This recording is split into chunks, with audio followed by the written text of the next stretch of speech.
خلاص احنا المرة اللي فاتت خلصنا ماتيريال الناس اللي ما كانتش معانا المرة اللي فاتت. ان شاء الله بكرة هحاول قدر الامكان ان بكرة يكون الفيديو الاخير بتاع الماتيريال مرفوع على القناة، علشان احنا النهاردة هنتكلم عن الانيميشن. تمام. طيب كلمتين كده بسيطة عن الانيميشن يعني، علشان هو الانيميشن اصلا يعني فيه كلام كتير قوي يعني. نبدأ منين؟ احنا طبعا شايفين الشريط ده، تمام، وشايفين هنا 10 20 30 40، دي مش ثواني، دي فريمات.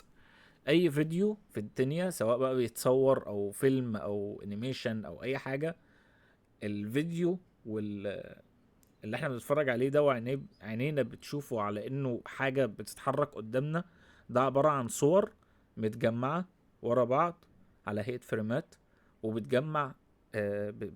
يعني لما بتتحرك ورا بعض كده بتعمل فيديو بقى. تمام. آه الفيديو بيتكون من ثواني، حلو كده، زي ما الدقايق بتتكون من ثواني، الساعات بتتكون من دقايق، بعد كده الدقايق من ثواني، الساعة فيها 60 دقيقة، الدقيقة فيها 60 ثانية، الثانية فيها عدد برضو من الفريمات علشان يدينا فيديو. طيب احنا لو رحنا هنا كده في الاوتبوت ده هنلاقي حاجة اسمها فريم ريت. تمام. لحظة واحدة. طيب هنلاقي هنا فريم ريت. تمام. الفريم ريت ده هو عدد الفريمات في الثانية الواحدة. الثانية نقدر نتحكم في عدد الفريمات بتاعتها علشان تدينا الفيديو. في ثانية بتتكون من 24 فريم. 24 فريم ده أقل عدد للفريمات علشان تدينا فيديو. أقل من كده هتدينا بقى يعني فيديو مقطع، مش هنعرف نتفرج عليه وتبقى عينينا شايفاه كده طبيعي. تمام. أبسط حاجة، أبسط مثال للموضوع ده، انا بس يا شباب ايه اعذروني ان انا عارف ان في ناس بتعمل اديت كتير، انا ممكن ان انا اقعد اشرح لكم باديت وكده. تمام. ولكن الموضوع هيطول قوي ومفيش الوقت بصراحة ان انا اعمل كل ده، بس انا هديكم مثال بسيط لموضوع الفريمات ده. تمام. طيب عموما في الفيديو انه عايزين ايكو انجينكس دانس. تمام.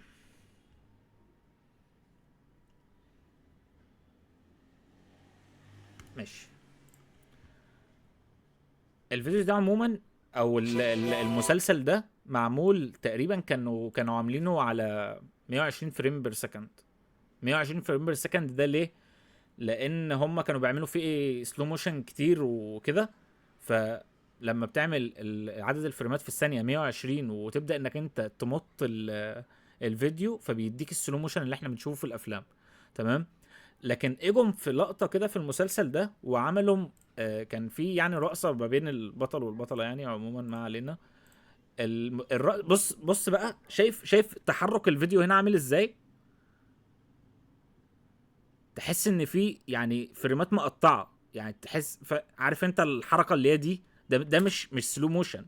هو ده مش سلو موشن، دي حركه متقطعه. تمام. ده كان 4 فريم بير سكند، المشهد ده معمول 4 فريم بير سكند. وانا طبعا علشان يعني انا على فكره حاجات الانمي ما بفوتهاش علشان اشوف ودي يعني نصيحه ليكم. انت ما بتتفرجش لانك علشان انت بتاع انمي بقى وفان بوي وكده، لا، انت بتتفرج علشان تاخد التريكات بتاعتهم، هم ازاي بيعملوا مثلا الانيميشن ده، ازاي بيحركهم. لو انت يعني ان شاء الله ناوي انك انت تطور من نفسك جامد وناوي انك انت تعمل حاجه بقى فيها انيميشن في شخصيات وكلام من ده، فبتشوف التريكات اللي هم يعني انا مش بتفرج علشان اتفرج على الانمي، انا بتفرج علشان اشوف هم بيعملوا المشاهد دي ازاي، هم استخدموا ايه هنا. هم هنا عملوا مثلا بارتيكل سيستم، هنا عملوا حركة بشكل معين، فاهمين ازاي؟ فهي دي الفكرة، الفريمات هي اللي بتحدد لك شكل الفيديو بتاعك عامل ازاي. تمام. انت في الطبيعي خالص الفيديوهات العاديه خالص والافلام اللي بتتصور بالكاميرا دي بتبقى اغلبها اغلبها 30 فريم بير سكند. اغلب الفيديوهات اللي بتنزل برضو على اليوتيوب، الناس اللي بتعمل كونتاكت على اليوتيوب وتنزل فيديوهات وكده، اغلبها بيبقى 30 فريم بير سكند. تمام. الموبايلات الحديثه بس هي اللي بتصور 60 فريم بير سكند. ليه؟ لان بيبقى فيها ميزه السلو موشن، زي اللقطات اللي انت بتشوفها مثلا بتتصور عباره عن فيديو وبعدين فجاه يبقى فيه سلو موشن وكلام من ده. فدي الموبايلات الحديثه بتصور 60 فريم بير سكند، علشان ال 60 فريم دول لو انت قطعت على النص، يعني مثلا صورت فيديو 5 ثواني وقمت رايح على برنامج مونتاج خليت ال5 ثواني دول بقوا 10 ثواني، ال10 ثواني دول هيبانوا، اللي هيتفرج عليهم هيتفرج على حاجه سلو موشن. تمام كده. بس سلو موشن وفي نفس الوقت الحركه كويسه، مش الحركه مش حركه زي اللي احنا شفناها هنا دي. تمام. هو طبعا فريق العمل كان قصده حاجه معينه بانه يعمل 4 فريم بير سكند في الفيديو ده، يعني في المشهد ده. بس ما علينا، هي الفكره انك انت لو هتعمل 4 فريم بير سكند فهيبقى المنظر عامل كده، انت بتتفرج على صور متقطعه. تمام. طبعا اقل من 24 فريم بير سكند، اقل من 24 فريم بير سكند هيدينا حاجات بقى يعني مش زي دي. خد بالك، هي دي طالعه حلوه. ليه؟ لان هم عاملين الحركه سموز و4 فريم بير سكند وظابطينها. طبعا ده استوديو فورتيش، من احسن الاستديوهات العالميه يعني في الانمي. فهم عاملين ده بطريقه معينه، مطلعينه بالشكل الحلو ده. لكن انت لو عملت فيديو وخلاص وانيميشن وخلاص واشتغلت بقى 20 فريم بير سكند، 15 فريم، 10 فريم بير سكند، هتيجي تبص تلاقي الحركه غريبه قوي. هتلاقي الحركه ما تحبش انك انت تتفرج عليها وتشوفها. تمام. فاقل حاجه علشان الفيديو يبقى ماشي سموز تبدا من 24 فريم بير سكند. تمام. 24 دي بقى وممكن تعلى لحد 240 فريم بير سكند. بس طبعا 240 فريم بير سكند دي حاجه يعني لو انت بقى هتعمل سوبر سلو موشن يعني. تمام. الموضوع بتاع الفريم بير سكند ده فاهمينه ولا في مشكله؟ انا المشكله عندي ان انا بشرح نظري، يعني بشرح كده بس شفوي. تمام. طبعا في فيديوهات لو انت حبيت بقى انك انت تدخل تبحث على موضوع الفريم بير سكند ده، في فيديوهات اجنبيه ويمكن في عربي كمان متكلمين باستفاضه على موضوع الفريم بير سكند، وشارحينه بقى بطريقه انك انت تقدر تميز وكده كفيديو يعني قدامك، عاملين مونتاج يعني واديت وكده. بس انا بحاول ان انا اقرب لك الفكره بطريقه شفوي. تمام. فلو حد عنده مشكله او مش فاهم حاجه في حته الفريم بير سكند دي قولوا لي قبل ما نكمل. في الطبيعي احنا هنشتغل 24 فريم بير سكند. تمام. طيب انا دلوقتي عايز اعمل اعلان. عايز اعمل، انا واحد مثلا شغال في 3 دي وجالي حد طالب مني اعلان. تمام. عايز نعمل له اعلان للمنتج بتاعه. ده بالظبط اللي حصل معايا في المنتج ده. حد جه قال لي انا بنزل براند جديد وعايز اعمل الاعلان ده. تمام. فانا بعمل ايه؟ اللي انا هقوله لكم ده مش كله شغال بنفس الطريقه دي، بل بالعكس المجال اغلبه شغال بطريقه ايه؟ ان انا هدخل اشوف مثلا انيميشن معمول قبل كده او اشوف فيديو معمول قبل كده وهعمل نسخه منه زيه بالظبط وخلاص، او هعمل انيميشن انا شايف ان الانيميشن ده حلو، وبعد ما اعمل الانيميشن ابدا ادور على ساوند افكت احطه في الباك جراوند للفيديو. فبالتالي بيطلع الفيديو يعني ممكن يبقى فيه عشوائيه شويه. تمام. زي اغلب الفيديوهات اللي احنا بنشوفها على السوشيال ميديا يعني وكده. علي موجود؟ انت لسه باعت لي دلوقتي بتقول انك انت مش عارف تدخل مع ان انت موجود اهو. لسه داخل حالا يا روبرت. لا انت دخلت دلوقتي مرتين انت دخلت مرتين وخرجت. ومش عارف الشبكه زي الزفت عشان انا مسافر بس. خلاص تمام، ربنا معاك. طيب نكمل. الاحسن ايه بقى؟ انا كواحد شغال في مجال ال 3 دي وجالي حد عايز يعمل اعلان. الاحسن ايه؟ الاحسن ان انا هدور على مزيكا حلوه. تمام. هو مثلا قال لي انا عايز الاعلان ده 30 ثانيه، لان هو على فكره لما تنزلوا ان شاء الله سوق العمل وتشتغلوا في سوق العمل، دايما العميل بيجي يقول لك انا عايز اعلان 15 ثانيه، انا عايز الاعلان 20 ثانيه، انا عايز اعلان 40 ثانيه، على حسب هو هيعمل بالاعلان ايه. ما هو ممكن يكون مثلا اعلان تلفزيون، اعلان هينزله على تيك توك، اعلان هينزله كده يعني، فاهمين؟ فهو بيجي لك بيقول لك انا عايز اعمل اعلان عدد ثواني من 10 ل 20 ثانيه، 30 ثانيه، 40 ثانيه. او بيجي لك يقول لك انا عايز اعمل اعلان وخلاص، فبالتالي انت بيكون معاك الاوبشن مفتوح. تمام. وبتبدا انك انت تفكر ازاي هتعمل له الاعلان ده. الاحسن انك انت تبدا بالمزيكا، تبدا بالميوزك، تبدا باختيار المزيكا. تمام. شباب انا مثلا اخترت المزيكا دي.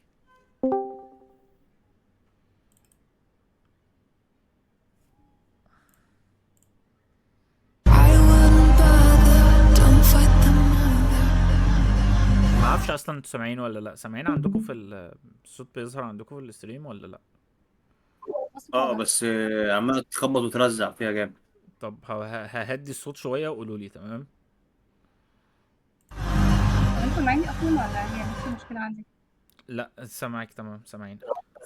طيب انت بتسجل ولا لا؟ انا بسجل اه. يعني زي الفل. تمام.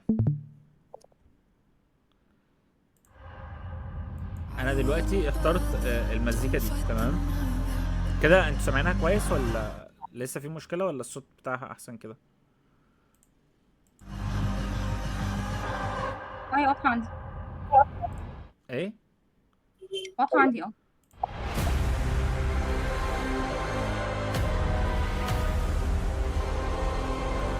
طيب انا بعد ما اخترت المزيكا انا قعدت اقلب مثلا على النت. تمام. واخترت المزيكا دي خلاص. فانا بعد ما اخترت المزيكا ببدا اقسم المزيكا بتاعتي دي لاجزاء، او يعني ده على فكره انا بشرح لكم طريقتي انا في الشغل. يعني دي مش طريقه اللي هي اللي مكتوبه في الكتاب، يعني فاهمين؟ دي طريقتي انا في الشغل. تمام. في ناس بتشتغل زي ما قلت لكم بتعمل الانيميشن، بعد كده تشوف مزيكا تحطها على الانيميشن وخلاص. تمام. وفي ناس بتدخل تشوف اعلان معمول مثلا اجنبي وتعمل زيه وخلاص. لكن دي طريقتي انا اللي انا بحب اشتغل بيها وماشيه معايا بيرفكت يعني في الشغل. تمام. طيب انا عملت المزيكا او اخترت المزيكا دي، شايف ان المزيكا دي حلوه على اعلان. تمام. ببدا ان انا اسمع المزيكا مره واثنين وثلاثه واتخيل ايه اللي انا ممكن اشوفه ويبقى شكله حلو على المزيكا دي. تمام. المزيكا دي فيها لو اخدت بالكم هيبقى فيها مثلا 4 بيتس او 5 بيتس. معناها ايه؟ يعني 5 قطاعات مختلفة. ينفع ان انا احط مشاهد مختلفة في القطعات دي. تمام كده. فببدأ ان انا اشوف مثلا الجزئية الاولى اللي هي دي. I wouldn't bother, don't fight them over.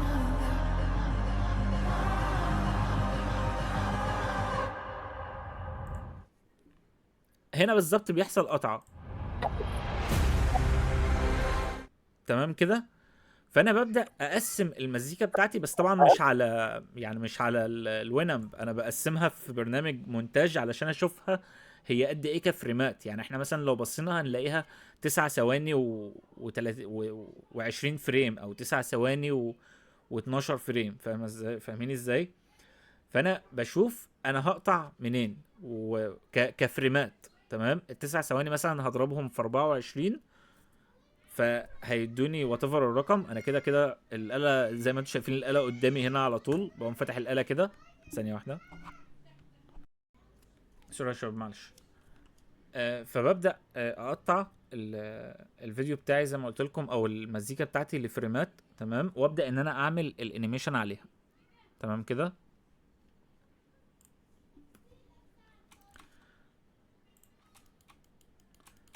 طيب اللي فات ده كله.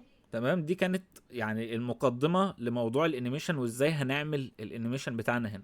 حلو كده. انا بس يعني ما بحبش اعمل حاجة واقول لكم اعملوا كذا وخلاص، او انا عملت كذا وخلاص. انا بوصل لكم يعني كل ده بشرح انا بناء على ايه هعمل الانيميشن، او انا بناء على ايه عملت الانيميشن ده. تمام. فانتوا لحد دلوقتي تمام ولا في مشاكل؟ تمام. انا اللي انا عملته ايه، احنا طبعا كنا مقسمين المودلز بتوعنا في 4 كولكشن مختلفين. تمام. دي كمان انا مش عايزها، هشيل دي وهحط انا نيو كولكشن. لا مش هنا طبعا، هضغط هنا كليك يمين واعمل نيو كولكشن هنا، وهنا هكتب مثلا اس او سين 1. تمام. وعايز اودي ده هنا عند السنتر بتاعي. وعايز اعمل ايه كمان بقى، عايز احط الوردة. هي الوردة يعني ممكن تجيبها من هنا طبعا، عندي على الجهاز بس اوريكم جايبها منين. عندنا موقع زي ده وعندنا موقع زي ده، في مواقع كتير. لو كتبت هنا فلاور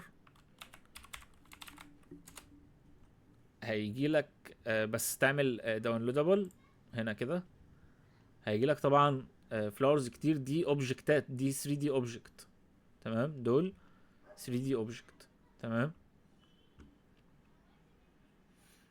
هتختار الوردة اللي شكلها هيعجبك وتبدأ انك انت ايه تتعامل بيها. هنا برضو نفس الحكاية، ممكن تكتب هنا فلاور اهو. وطبعا لو انت عايز الفري هتروح هنا على برايز وتخلي دي 0، تعمل ابلاي، هيبدأ يظهر لك الورود اللي الفري. تمام. هتختار الوردة اللي هتعجبك. انا عندي هنا هي دي، هي دي متهيألي ان اللي انا استخدمتها. تمام.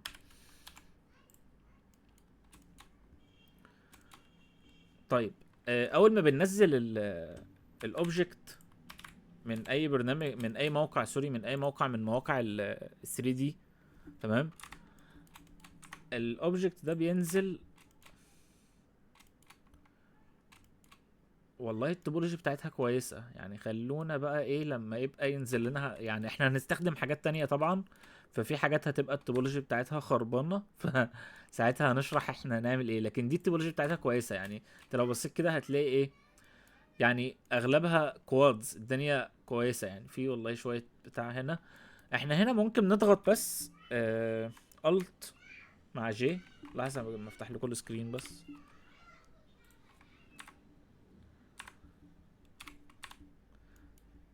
تمام. هدوس الت مع جي بس، فهيديني ايه. بص اللي حصل ايه، ان كان في هنا مثلثات اهي. تمام. هدوس الت مع جي، اغلب المثلثات هتروح وهتبقى ايه، مربعات بس. هو ده اللي احنا عايزينه. تمام كده. كده ما بوظتش حاجه في الشكل نفسه، صح؟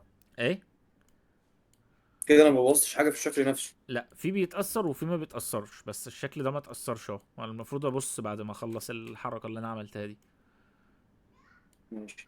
طب لو اتأثر بقى يعني، ده ممكن نشرحه في وقت تاني او على حاجة تانية، لان انا يعني هنا ما اتأثرش، فبالتالي مش هنعرف نقول نعمل ايه يعني. تمام. ماشي. طيب ده كده هبدأ ان انا ايه احركه كده مثلا على الاكس 90.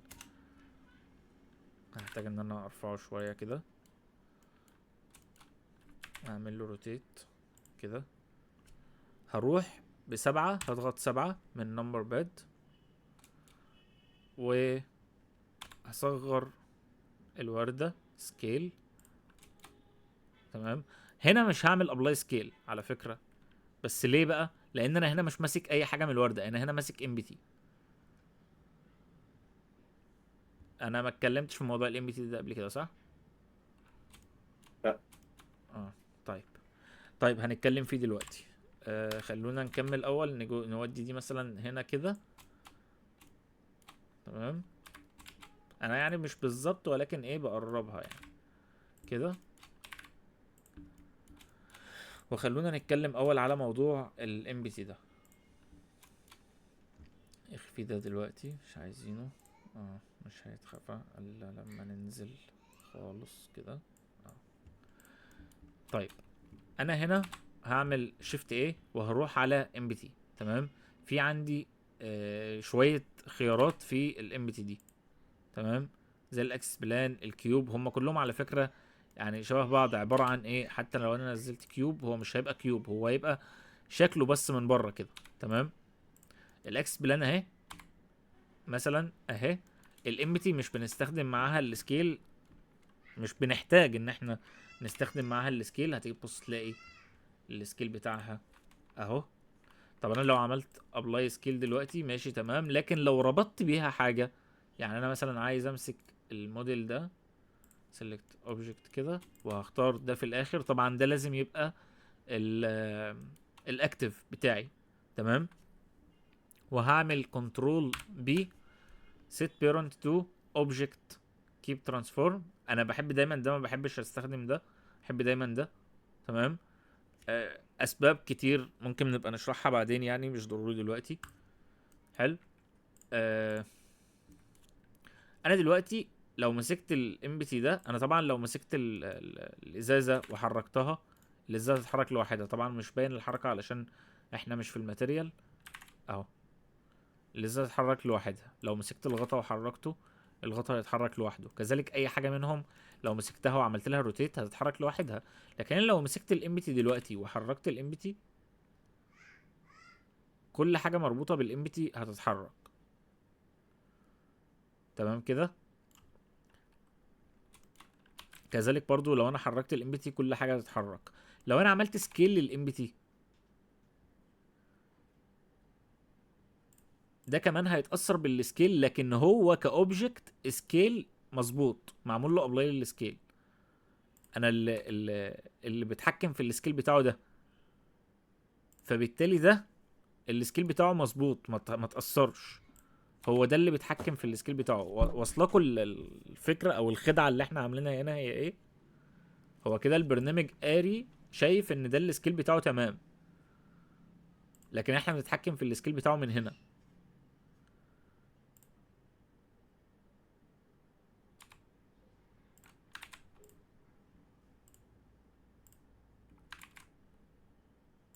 نفترض ان انا معايا؟ دوست كنترول ايه على بالظبط. نفترض ان انت دوست، ده اللي انا عملته دلوقتي بالظبط، وكنت لسه هكمل.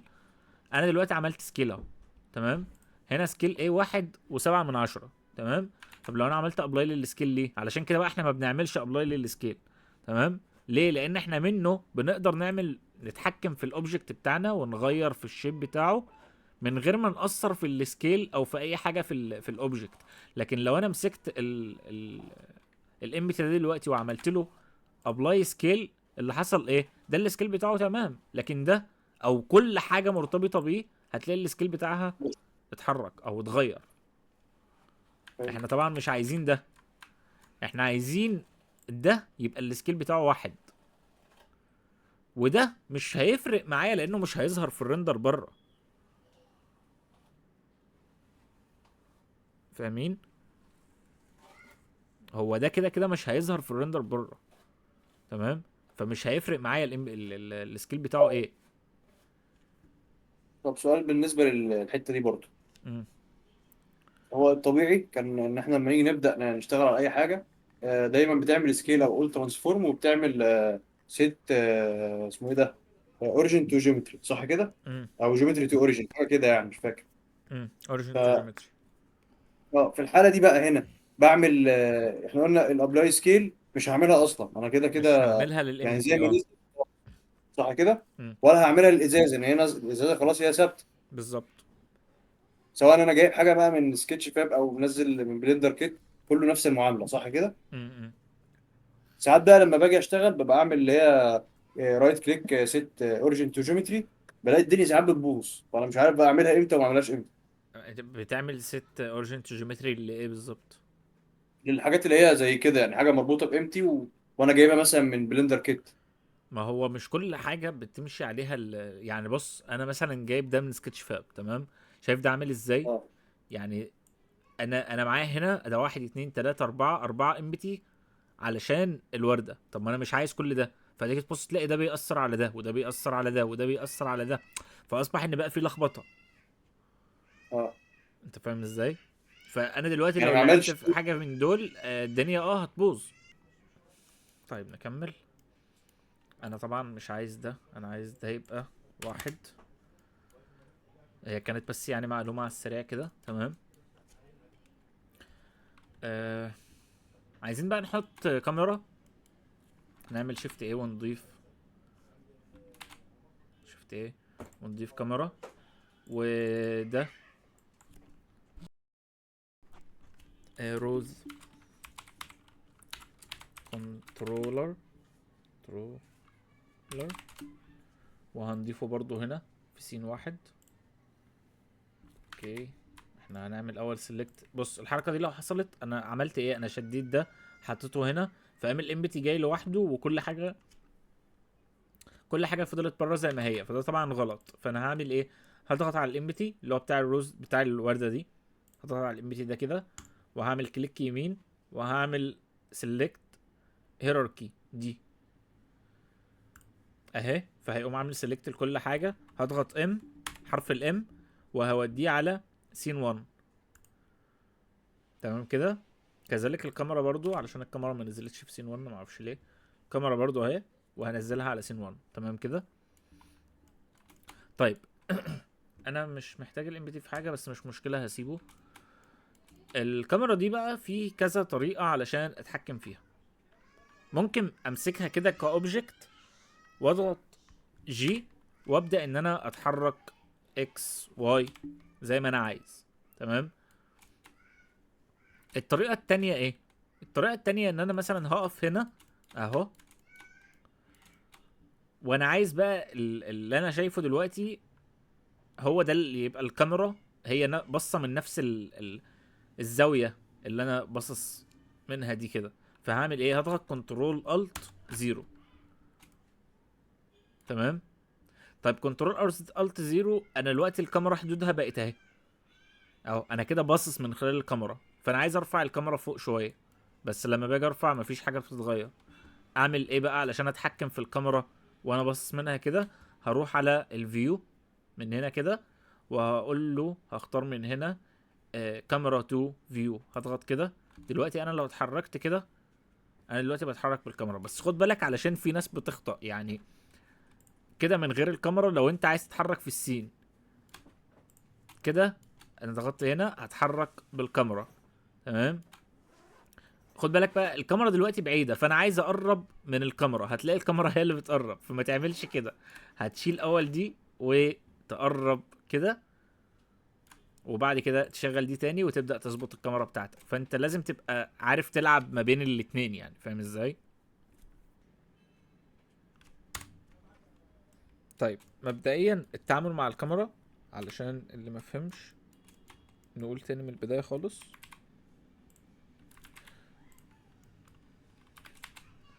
الكاميرا اهي بعيد خالص اهي. تمام. انا حطيت كاميرا فنزلت في المكان ده. تمام. مبدئيا انا علشان اشوف من خلال الكاميرا بضغط 0 من النمبر باد. تمام. فبروح اشوف من الكاميرا، ده اللي الكاميرا شايفاه دلوقتي، ودي الحدود بتاعت الكاميرا اهي. لو ضغطت 0 تاني بخرج من البرسبكتيف بتاع الكاميرا. تمام كده.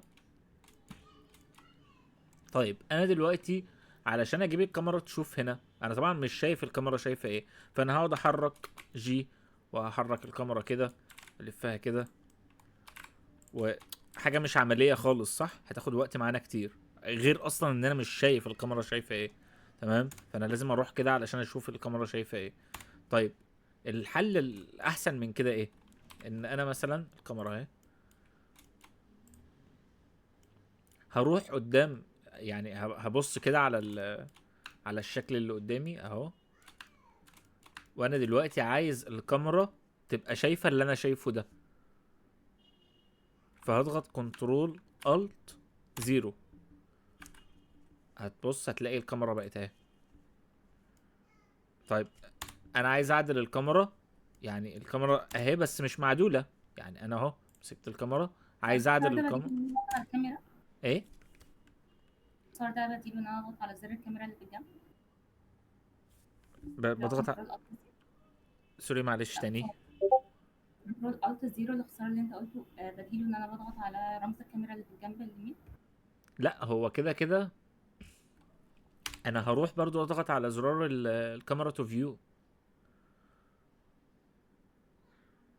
انا هضغط هنا برضو، بس هو الفكرة في ايه؟ الفكرة ان انا لما بتحرك كده مثلا لما بضغط كنترول الت 0 الكاميرا بتتنقل على طول للمكان اللي انا فيه.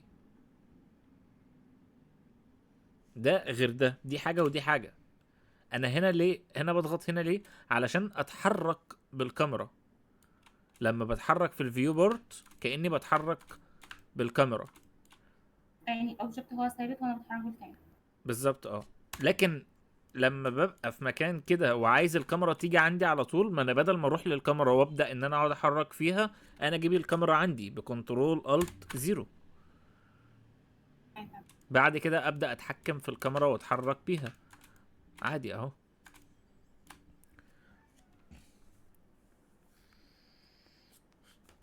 تمام كده.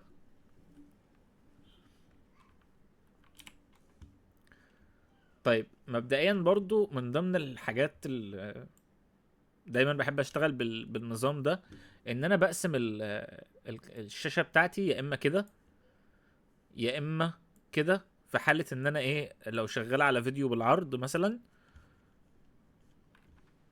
خلينا نشيل ده دلوقتي. لو انا شغال على ايه ده، اوكي.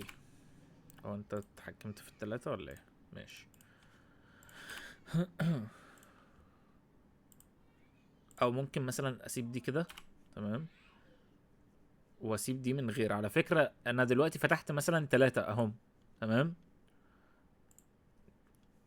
تلاتة ويندوز تلاتة ويندو للفيو بورد، تمام.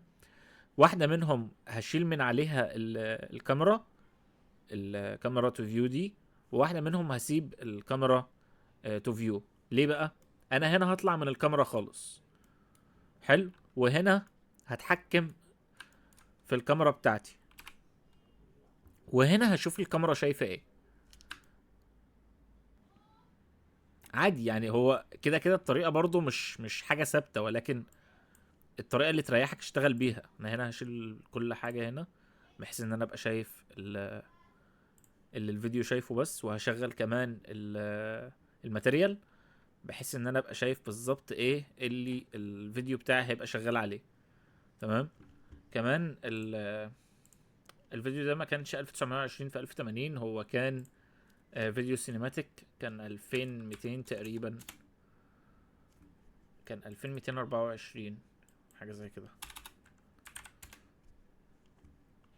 في 1080،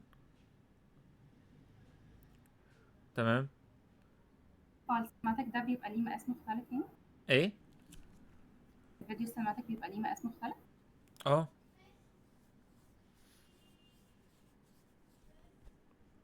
يعني ممكن نروح هنا مثلا ونعمل فيديو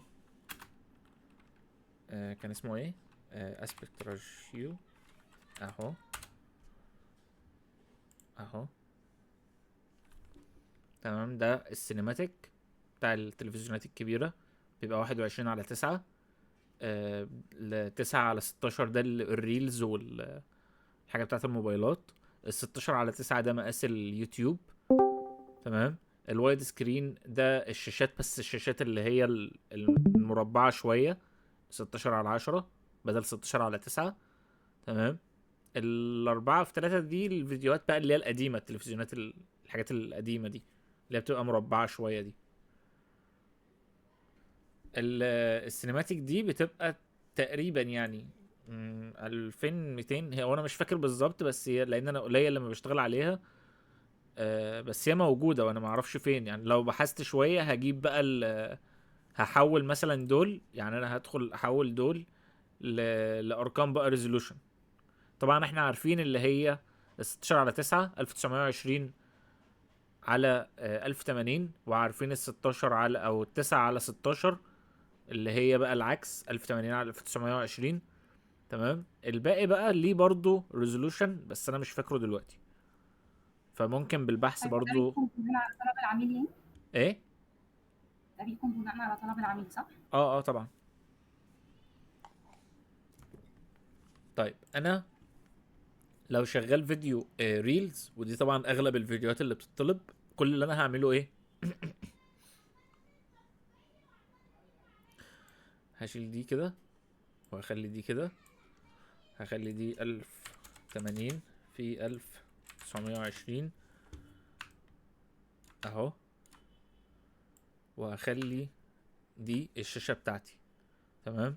وهنا هبدأ ان انا اغير بقى في الشكل، اطلع دي شوية، انزل دي شوية، ابدأ اظبطها على الكاميرا علشان اقدر اشتغل براحتي في الفيو بورد، وفي نفس الوقت ابقى شايف الكاميرا شايفة ايه. هو الانيميشن عبارة عن ايه؟ احنا لو ظبطنا الانيميشن هنا في الفيو بورد، تمام، واحنا مش شايفينه على الكاميرا هيبقى عامل ازاي؟ ممكن على الكاميرا ما يبقاش حلو، ما يبقاش زي ما انت شايفاه هنا في الفيو بورد. فانت بتظبطي الروتيشن والانيميشن بتاعك على حسب هنا مش هنا. يعني انا هنا مكبر طبعا، شايف من بعيد كده فهتحكم براحتي. طبعا مش هعرف اتحكم وانا باصص من هنا من خلال الشاشة. فانا هنا علشان اتحكم، وهنا علشان اشوف الشاشة شايفة ايه. في ناس كمان بتعمل ايه، وده برضو كويس بالنسبة يعني للناس المبتدئين، برضو بيبقى كويس قوي، ان بتروح تمسك الكاميرا دي وتروح على قائمة الكاميرا دي كده، تمام، وتروح على الفيو بورد ديسبلاي، وتخلي البارت اوت دي او الباس اقلب من بارت اوت عليها دي 100% عشان كده. اشوف الحاجه اللي انت مش شايفاها. بالظبط علشان انا مثلا ممكن اقرب بالكاميرا كده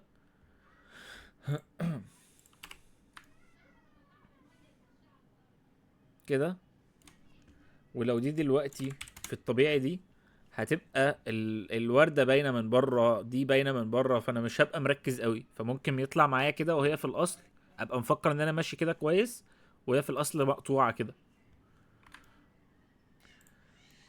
عايزين بقى نعمل الانيميشن الاولاني. ماشي، هنشيل ال دول ونرجع للسين الاصلي بتاعنا وهخلي دي ضلمة خالص من هنا 0. تمام. و هحط عندي لايت الشكل ده كده، سوري، هرفعه فوق، زود مثلا كده.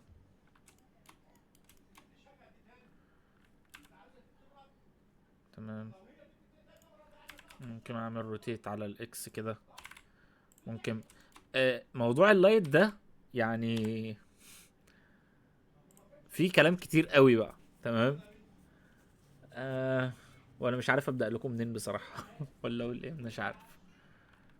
موضوع اللايت ده لا بجد في هو عموما يعني علشان تظبطوا قوي موضوع اللايت ده بالتجربه. تمام. وكل بروجكت غير التاني في اللايت. تمام. اللايتس على فكره مش مجرد ان انا بحط اضاءه وخلاص. انا ممكن اعمل مثلا يعني هنا انا الدنيا لونها ابيض، تمام، انا ممكن بالاضاءه العب في الماتيريال بتاعه الاوبجكت اللي عندي.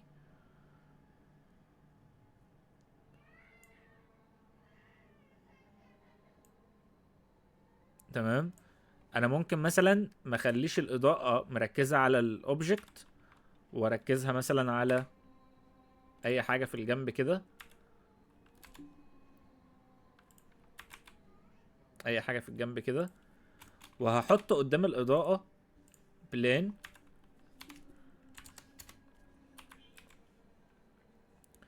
واخلي البلين دي هي اللي تعكس الاضاءه على الاوبجكت بتاعي.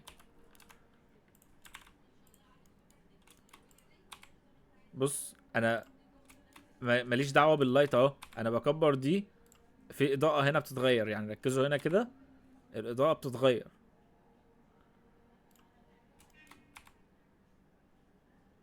تمام. فاللايتس فيها شغل كتير قوي.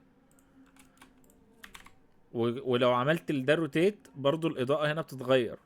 فانا هنا مش بتحكم في اللايتس من الاضاءه من اللايتس. تمام. انا بتحكم ببلين.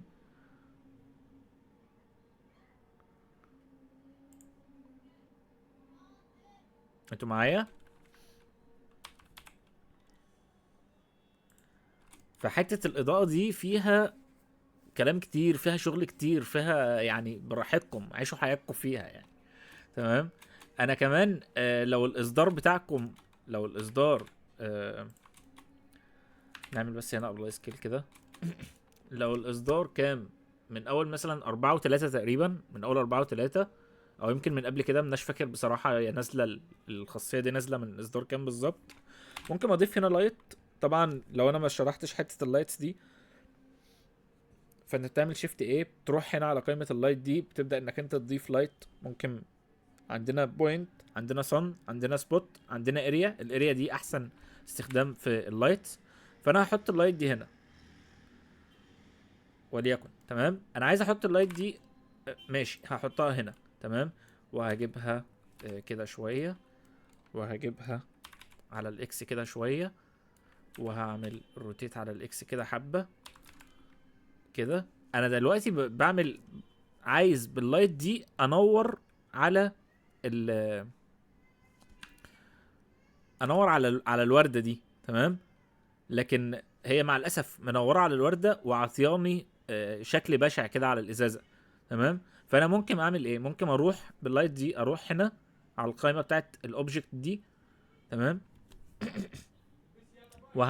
هروح على الشيدنج دي، هلاقي حاجه دي مش موجوده زي ما قلت لكم الا من اول تقريبا 4 و2 او 4 و3 مش فاكر. هلاقي عندي لايت لينكينج دي. ممكن ان انا اضغط هنا نيو، ومن نيو هاخد الوردة بتاعتي اللي هم دول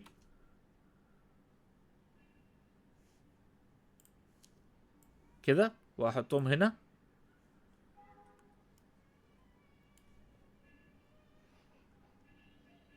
لحظة واحدة، هو ليه؟ رامي، ايوه. معلش انا اسف، عيد بس اخر الحته دي عشان سقطت. اوكي ويت. هي بتاعت اللينكينج دي، هي دي اللي هي بجيب شيفت ايه واجيب اللي تحت اللايت، هي دي. تاني كده معلش، ايه؟ في حاجه كده لما بدوس شيفت ايه واختار بقى في اللي هي المش والحاجات دي، تحت اللايت كده بيبقى فيه اختيار، بس انا مش فاكر هو ده.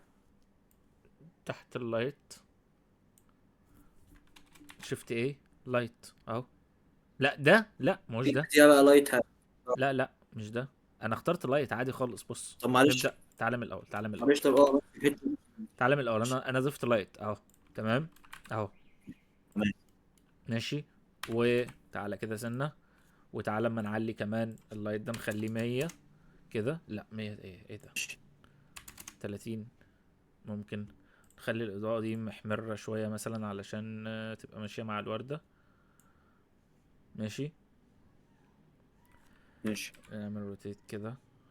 متهيألي برضو كده كتير، ممكن نخليها 20 بس.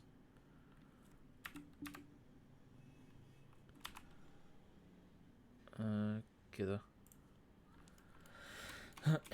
تمام. انا عايز بقى الإضاءة دي تأثر على الوردة وما تأثرش على الإزازة. حلو. انا مختار ايه، عامل سيلكت الايه لللايت. تمام. لللايت بتاعتي اهي. تمام. هروح هنا على اوبجكت اهي. تمام. وهضغط هنا نيو اهو. حلو. وهبدأ ان انا اسحب الاوبجكتات اللي هي بتاعت الوردة. بص سحبت مثلا اول واحدة، هتلاقي الاضاءة ركزت على حاجة واحدة، مش عارف طبعا هي ان هي تقريبا دول اهو. تمام. ركزت عليهم هنا.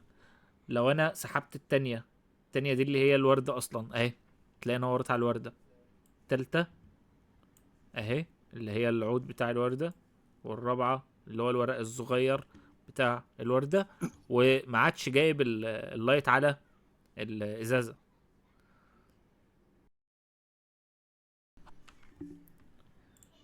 ماشي يا شباب. معلش معاكم. طيب احنا دلوقتي حطينا البلين دي هنا. تمام. وممكن نقوم عاملين ايه، نروح هنا على الماتيريال ونعمل نيو، وناخد نخلي دي emission، ونرفع دي مثلا 5 كده. في هنا على فكرة ده بيدي إضاءة. تمام. وبيتحكم برضو زيه زي التاني بالظبط. فالاضاءه هي مش لايت بس. معايا؟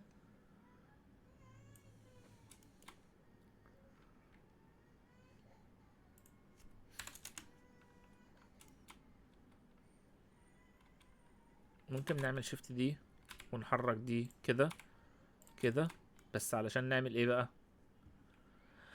هنعمل سكيل. انا كبرت دي سنه، هنعمل لها سكيل. ماشي، بعد ما عملنا لها سكيل هنروح هنا ونعمل سوليديفاي. فاكرين السوليديفاي طبعا، صح؟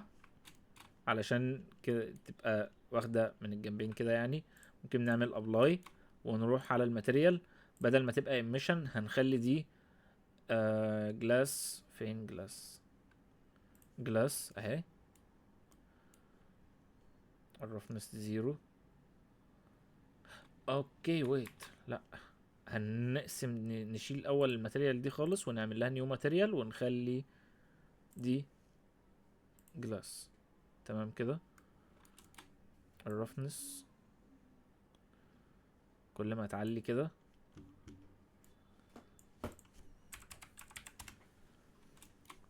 طيب انا دي من غيرها الاضاءة اهي، وبيها الاضاءة كده. هو انا بجرب حاجات مختلفة، عايز يعني اوريكم ان الاضاءة دي فيها طرق كتير علشان تعمل الاضاءة. دلوقتي احنا ممكن نعمل روتيت لدي.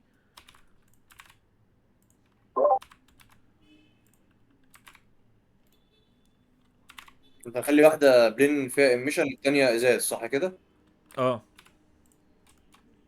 هو مش دي الاضاءة اللي احنا هنستخدمها هنا، بس انا يعني بقول لك ان الاضاءات في مليون طريقة تقعد تجرب بيها لحد ما تلاقي الاضاءة اللي شكلها حلو على المشهد. مش فكره نور وخلاص يعني. مش فكرة ان هي نور وخلاص. اه،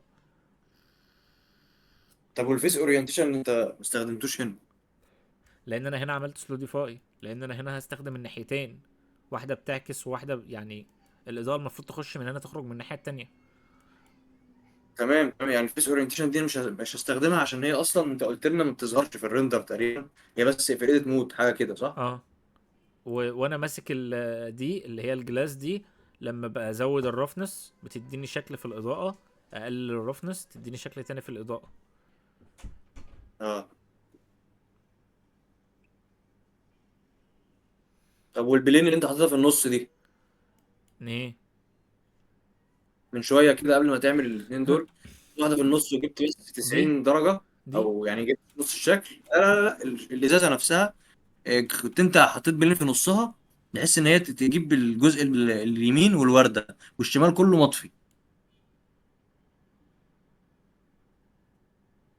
لا مش فاكر، مش واخد بالي. يعني انت دلوقتي شايف البتاع، بص على الشمال كده، البتاع اللي حاططها في الشمال دي تحت. لا لا، فكك من دي، بص على الشمال اللي هي التابه اللي على الشمال. هنا. مش انت عامل ثلاثه سكرين؟ ايوه دي، اه. ماشي. الازازه دي انت كنت حطيت بلين في نصها بحيث ان انت تقسم البتاعه دي لنصين، نص مع الورده باين ونص تاني مطفي ضلمه. اه ماشي، لا بس ده هيأثر عليا، مش هيديني افكت حلو هنا.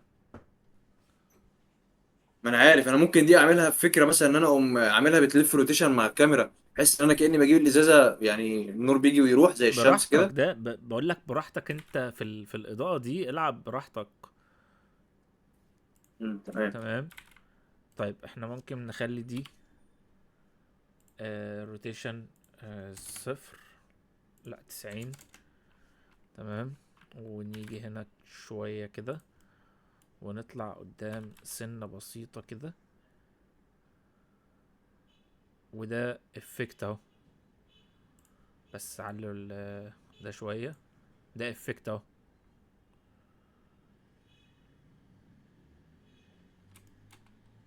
تمام. والافكت ده ممكن تعمل انيميشن كده فيديك برضو ايه. ده جامد قوي ده. تمام. ممكن تعمل افكت، ممكن معلش تعمل استاذنك. تعمل انيميشن كمان للرفنس، فتبدأ مثلا كده وتبدأ ايه، يبدأ يديك سنة رفنس سنة رفنس سنة رفنس لحد ما يعني تيجي تبص تلاقيها بتعمل كده. ف اللايتس فيه لعب بالعبيط. حلو كده لحد هنا ولا ايه؟ الدنيا ايه معاك؟ جميله جدا. طيب عايزين نفتكر اول حاجه في بتاع ده كنت عامل ايه، لان بصراحه مش فاكر. I wouldn't bother, don't fight the mother. I wouldn't bother, don't fight the mother. طيب دول 4 ثواني ونص، 4 ثواني ونص على الآلة. 4 في 24 يساوي 96، 96 و12، 108. فاحنا بنبدأ بقى نحسب من هنا. تمام، احنا بنبدأ نحسب من هنا احنا عايزين نعمل ايه. تمام، فهنقول ان هنا من اول فريم 1 لحد فريم 108 هو ده اللي احنا عايزينه في المشهد ده. تمام، بعد كده هتلاقوا ايه اللي حصل. I wouldn't bother, don't fight. المفروض ان الازازة واخدة روتيشن. انا هنا مش عايز ان انا اتحكم في اللايت. ممكن نخفي اللايت لحظة واحدة. بصوا يا شباب، هنا بالقايمة دي انا كنت تقريبا قلت لكم الحتة دي على موضوع ال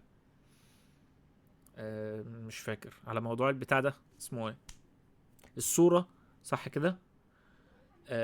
السهم ده بيزيد بيبقى موجود هنا. فلو احنا رحنا دلوقتي على اللايتس، هو اللايتس اللي منزلها هنا اصلا انا عايزهم في سين 1، انا مش عايزهم هنا يا جدعان. ماشي كده كده كده، كل ده انا عايزه في سين كل ده انا عايزه كده هوديه في سين 1. حلو كده. هروح بقى على ال3 لايت دول، انا مش عايز اتحكم فيهم اهو. هبدأ ان انا اقرب شوية كده واخد الامبتي بتاعي ده. الامبتي ده المتحكم بتاعي. تمام، هروح بيه شوية ناحية الكاميرا كده. هطلع الوردة دي من الكاميرا كده. هي اصلا كانت خارج الكاميرا خالص في المشهد الاولاني، فانا هخرجها بره. تمام، وهاخد ده اوديه على الكاميرا كده. هعمل لها روتيت على الواي سنة بسيطة، كانت واخدة سنة كده. ارفع شوية. تمام، ممكن نقرب كمان. انا كده هخرج من البتاع. طيب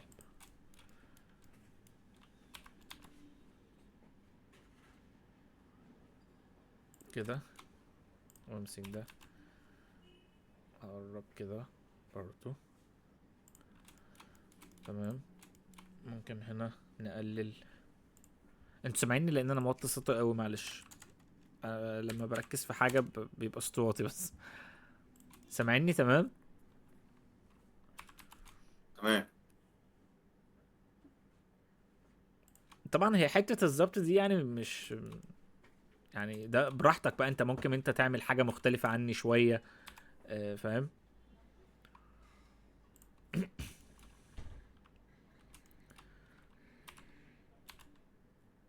ممكن نقرب خالص كده وناخد دي نخليها كده.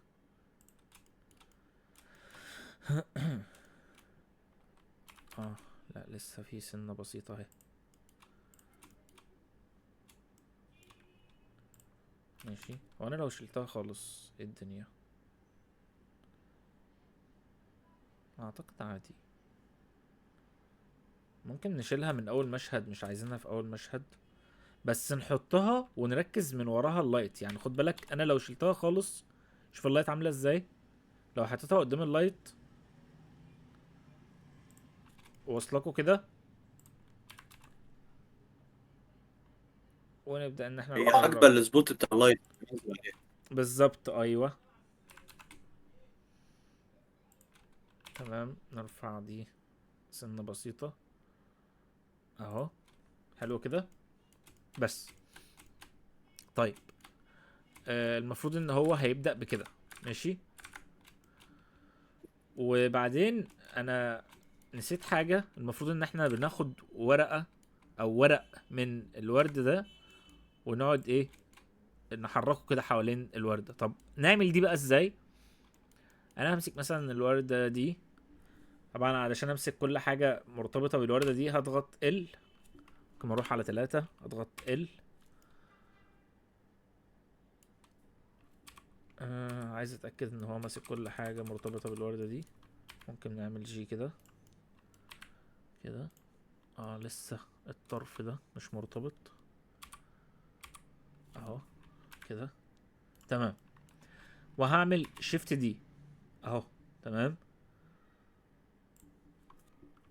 وهعمل بي، حرف البي، واقول له separate by selection، وهاخد اللي انا عملت لها separate دي لوحدها كده اهي. ماشي اهو.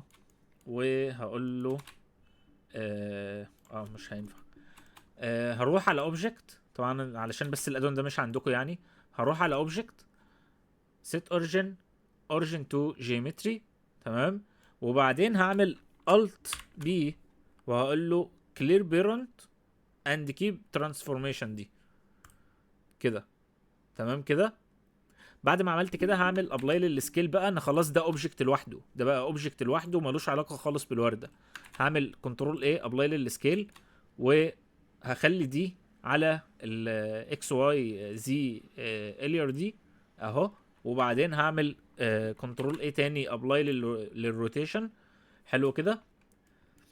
وممكن بقى ان انا اعمل كذا حاجه هنا، زي مثلا انا هعمل دلوقتي الت دي. تمام. وليه انا هعمل الت دي؟ يعني انا ممكن اعمل شيفت دي اهو، شيفت دي، شيفت دي. تمام. بس هناخد بالنا من ايه اللي بيحصل هنا. تعال ناخد دي لوحدها سلاش كده. انا اخدت دي سلاش ليه؟ لو بصيت هنا هتلاقي ان البوليجونز بتاعت الورقه دي 3500، دي 3500 بوليجون او بولي كاونت. تمام.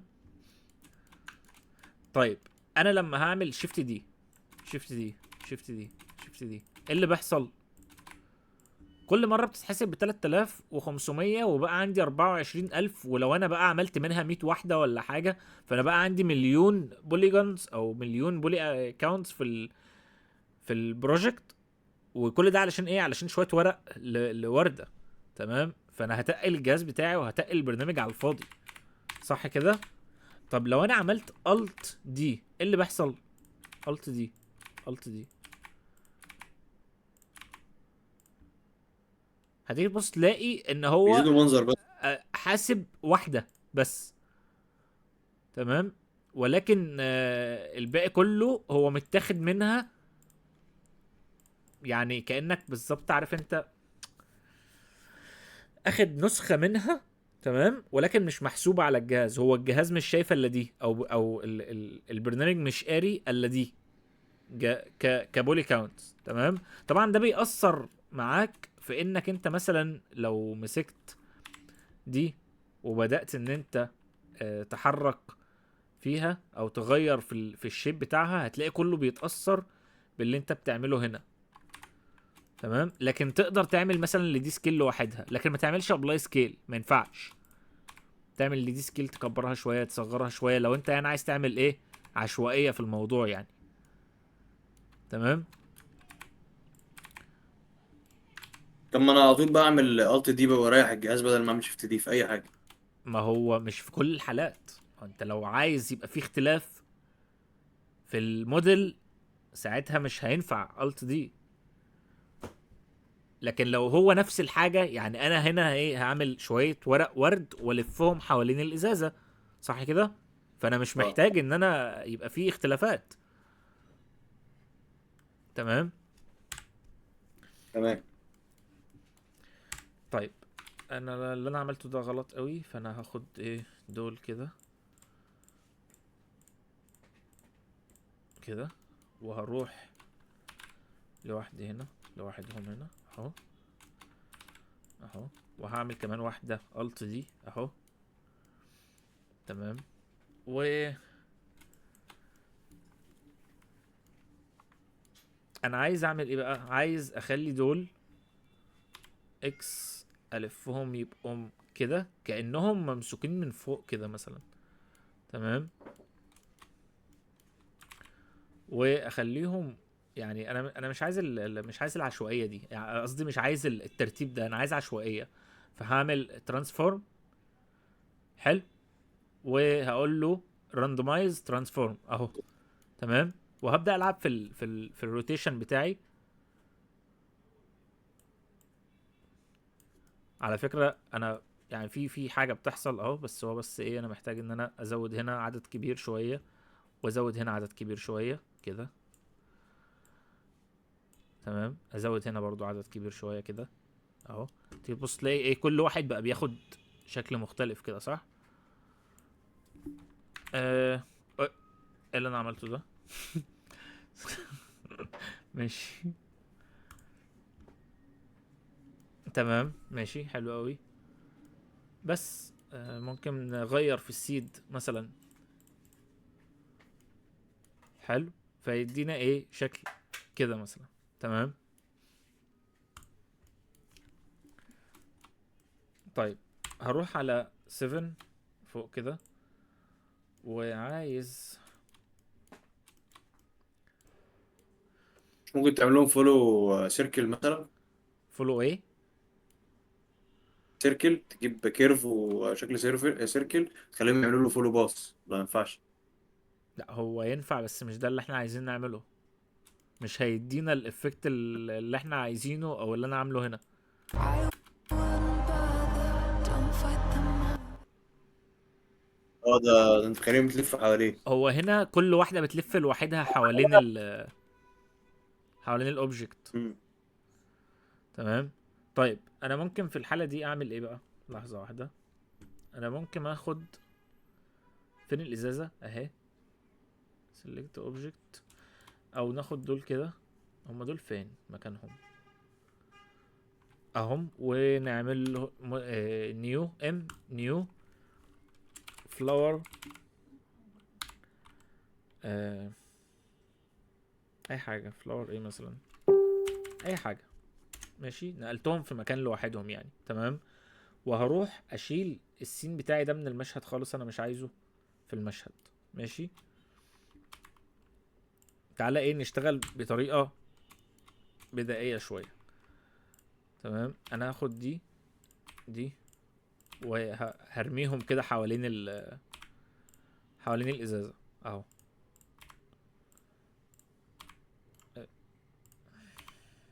ماشي.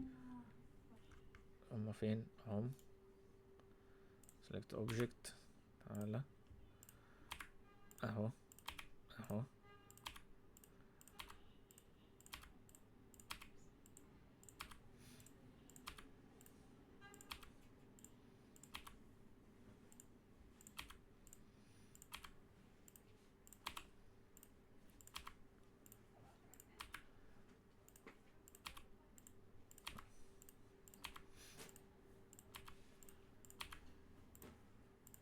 تمام كده. ماشي. ماشي. وبعدين هروح لواحد وهمسك دول كلهم كده.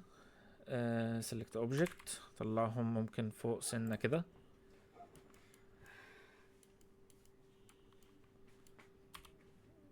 كده. تمام. ماشي. وبعدين هضيف empty هنا اهو. الامبتي ده هرفعه لفوق شوية كده. وبعدين هعمل select لكل حاجة هنا، وهخلي ده الاكتف بتاعي. ماشي. وبعدين ممكن بس ايه نرفع برضو ده شوية كده. ونقربه عليها شوية كده. يعني ده حاجة بقى ايه براحتك انت يعني. تمام. ممكن برضو نقرب دي كده. كل حاجة select object ونخلي ده الاكتف بتاعنا اهو. كنترول بي كده. حلو. وعايزين بقى نظهر السين بتاعنا تاني اهو. تمام. طيب فريم واحد اهو. همسك الامبتي اللي هو متحكم فيهم. انا دلوقتي لو لفيت الامبتي كده هتلاقيهم بيلفوا. صح كده اهو. طيب بس هو انا عايزه يبقى دول نازلين، يعني ده يبقى ده في نصهم بالظبط، ما يبقاش كده.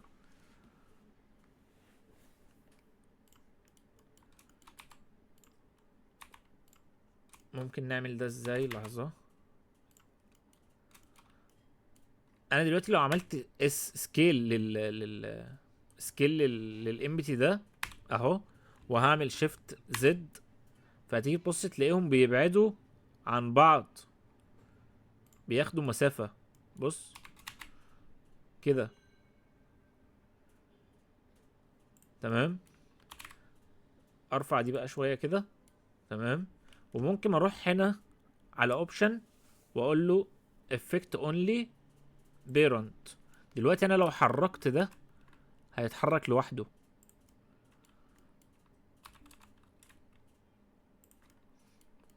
طب انا بحركه ليه؟ انا عايز اجيبه هنا ليه؟ علشان هو لما يبقى فوق الازازه بالظبط، انا دلوقتي لما هعمل له روتيت الحاجه دي المفروض ما تدخلش في الازازه، لان انا لما عملت روتيت من شويه دخلوا في الازازه، دخلوا في الازازه من جوه. فانا مش عايزهم يدخلوا في الازازه، انا عايزهم يلفهم حوالين الازازه. طب ده يحصل ازاي؟ لما اخلي المركز بتاعهم هو الازازه، صح كده؟ فانا اول حاجه عملتها بعدتهم عن بعض شويه، عملت سكيل شيفت زد علشان ابعدهم عن بعض شويه، وبعد كده حركت الاوبجكت اللي هو بيتحكم فيهم، بس حركته لوحده من خلال ان انا رحت على اوبشن وعملت افكت اونلي بيرنت دي. فلما احرك ده هيتحرك لوحده، وحركته خليت المركز بتاعه ايه؟ هو الازازه بالظبط، تمام.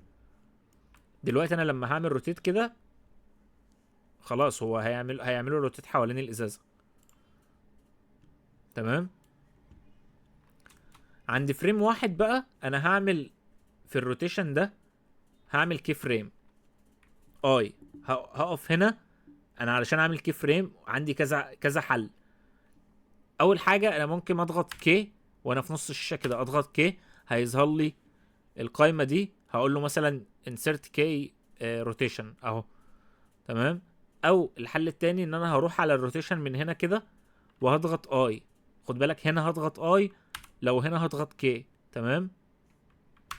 اي اهو، هتلاقي ده بقى باللون الاصفر كده، وهتلاقي فيه مربع صغير كده اصفر ظهر هنا كده، تمام. ده كده اخد كي فريم هنا في الروتيشن، تمام. هروح عند فريم 108 اهو، وهعمل ايه؟ هعمل روتيت على الزد، وابدا ان انا اتحرك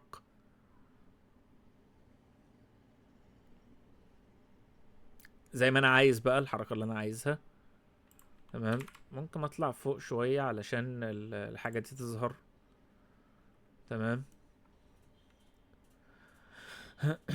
212 ممكن، ماشي. واعمل اي هنا. تعال بقى نبص كده ايه اللي حصل. مش عارف، حاسس ان الروتيشن سريع، سريع قوي. طيب يبقى نعمل ايه؟ نقلل ده علشان هو سريع، نخلي دي مثلا 160 بس، ونعمل اي.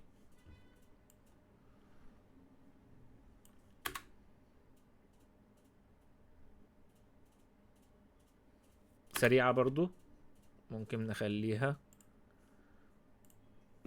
90 بس، واي.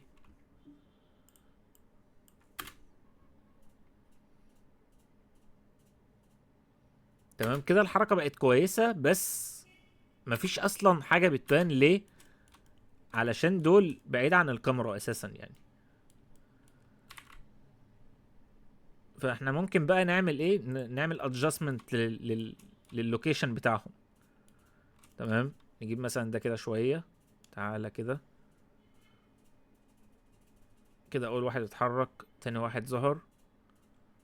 بس احنا مش محتاجين اكتر من كده، لان هم اصلا كلهم على بعضهم 3 ثواني، زي ما قلنا 4 ثواني، تمام. ماشي. وبعد كده هنمسك الامبتي بتاع الازازة اهو، وهنروح برضو على فريم واحد، ونعمل هنا، تعالى نعمل اول ابلاي للروتيشن، ونعمل هنا اي على الروتيشن. او تعالى اول قبل ما نعمل اي على الروتيشن تعالى نحرك كده، لا العكس، علشان الازازه تبقى جايه بالعكس. نحرك كده، انا بحرك على اليمين ماشي، ونعمل هنا اي، ونروح على اخر فريم ار زد، ونحرك الناحيه التانية كده، ونعمل اي.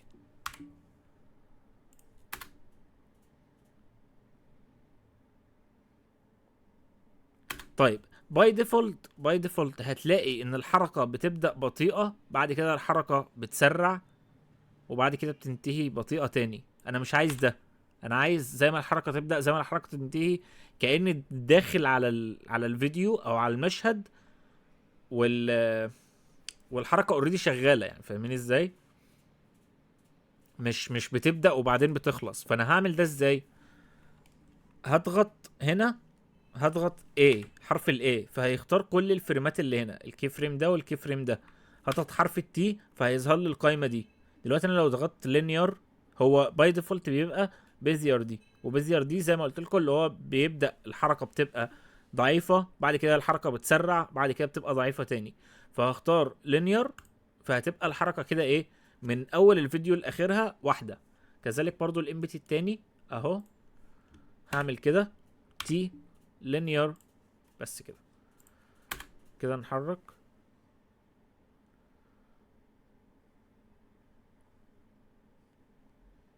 تمام كده. حد عنده اي سؤال لحد ما احنا وصلنا كده؟ لان احنا كده خلصنا الشوط الاولاني ونوقف كده النهارده. الساعه بقت انا كنت اخترت 11 الاختيار وشويه. التالت،